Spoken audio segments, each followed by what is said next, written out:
Business drift is the gym changes direction every 3 months. Different messaging, different coaches, different focus constantly, and you're shifting on many different things.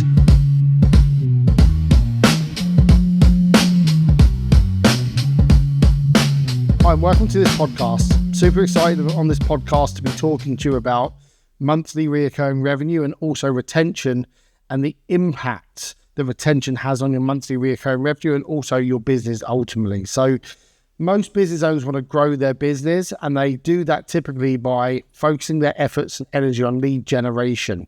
Now, if we focus purely on lead generation, there's some problems that come up. So think of it in this sense. Retention is how you stabilize cash flow, and monthly recurring revenue is how you stabilize your decision-making process. So let me explain what I mean by that in a bit more detail. So you stabilize cash flow through retention because it stops it going up and down. A lot of the time people have variances inside of their revenue. So if, for example, your monthly recurring revenue is 20,000 and your retention's pretty poor, that might drop down to say 17,000, 16,000 and keep going up and down, okay? So you have a lack of stabilization through your cash flow element. MRR is how you stabilize your decision-making process. So if your MRR is stable, your decisions are better. So for example, I'll ask you a key question. If your monthly recurring revenue was £5,000 a month more now than it is today, would you make different decisions? You probably would do. So think of it in the sense of the higher you can get your monthly recurring revenue, the more it stabilizes your decision-making process. So there's 3 key areas to this, which I want to talk about in a bit more detail today. First one's lead generation. Second one's retention. The third one's MRR. So monthly recurring revenue. Lead generation, typically for most people, is quite volatile. And the reason being is it's something which is controlled outside of you typically. So a lot of the time, most people are getting their leads through Meta, through Google, etc., etc. And there's volatility inside of that space because you're relying on algorithms and various different things. You're relying on when other people are marketing and not marketing, budget allocation, etc., etc. So lots of people see volatility, particularly in their lead generation. One thing I would say to you is build up your element of your social proof and build up your element of not just organic content as well. So think of it in that sense with lead generation. Retention is the key thing you can truly, truly control though. You control what happens inside your world, inside your facilities, the results in which you deliver to the clients, and that's really controlled by you inside that retention play. And then think about MRR as a byproduct of clarity and consistency. Clarity and consistency in terms of the results you deliver to your clients, and then the consistency of delivering that world-class product. Retention, though, isn't just vibes. It's not like, oh, we have good vibes. It's not just your community. And it's not you just being nice. Retention essentially is structured value delivery to the market, progress clarity. Clients need to have progression constantly, and identity reinforcement, i.e. they feel part of something beyond themselves. And then the last one's future commitment, getting people to commit to a future with you. And that's really important, understanding what retention is and what retention isn't. Now, once you've mastered those 4 things, structured value delivery, progress clarity for the clients, identity reinforcement, and also future commitment, then you can sprinkle the magic on top, which is we have good vibes inside of our facility and our location. We've got an amazing community and we are good, nice people. They're the things that sit over the top. If you just use those 3 things and don't have the backbone or the fundamentals, you're going to cause some problems later on down the line, okay? So think about retention and monthly recurring revenue as a leadership element around disciplines, not tactics. So the discipline element for you is to ensure that you're delivering to the market what you said you were going to do. Most gyms, I believe, don't fail because they can't get clients. They fail because they can't keep them or they can't monetize that relationship properly in the long term, okay?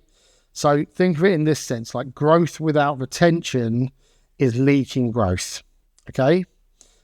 Sales-heavy gyms feel busy, but they stay financially unstable. So if you keep relying on sales all the time, There's some instabilities inside of your business. And then think of it like this, is that retention is not a soft metric, it's a profit multiplier. Profit multiplier. Now, we know it's easier to keep a client than to acquire a new customer. So I want to go into this in just a little bit more detail with regards to some viewpoints on retention. So think of retention again as retention compounds quietly, marketing compounds noisily. So the background work that you do inside your business around the retention is so important. And some of those key parts that it will affect is cash flow, team stability, confidence in pricing, time freedom. They're the big and the small things that are affected by great retention or poor retention. Okay. One of the things I want you to think about, and I'm going to do this in a separate podcast because I want to go into it in a bit more detail, is creating moments, and I call it the 5 moments that matter. So just make sure that you keep an eye out for that and watch that podcast after this. I'm going to go into some key details around the 5 moments that matter to help build longevity with your client lifespan. And why that's important, if you increase the average client lifespan from 9 months to 15 months, you'll grow your revenue by 60% without any additional clients. Okay, I just want to say that again to you. If you increase your average client lifespan from 9 months to 15 months, you'll grow revenue by 60% with 0 new clients. So that's how important this thing is. It's so important. Now, some of the things you have to do. You have to continuously develop your product in line with the marketplace and how the marketplace moves. Now, you've probably noticed a big shift in the fitness industry if you've been in it a while, but typically it goes in cycles and not sprints.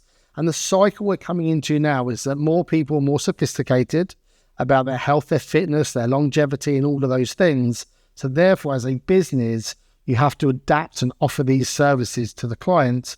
Otherwise, they're going to look elsewhere. So based upon the sophistication of the marketplace will dictate what you must deliver.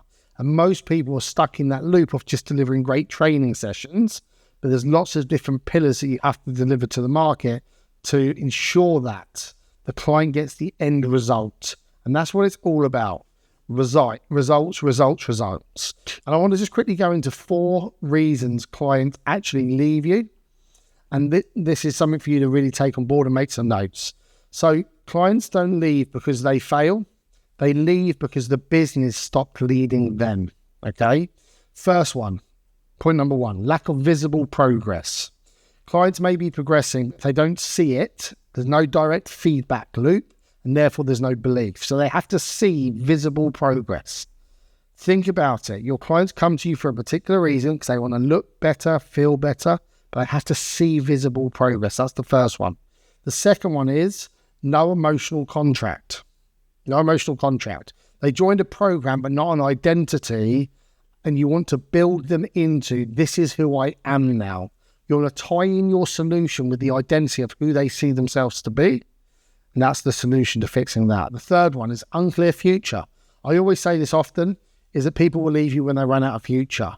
There's nothing pulling them forward. There's no next milestone. There's no next phase. There's no next outcome.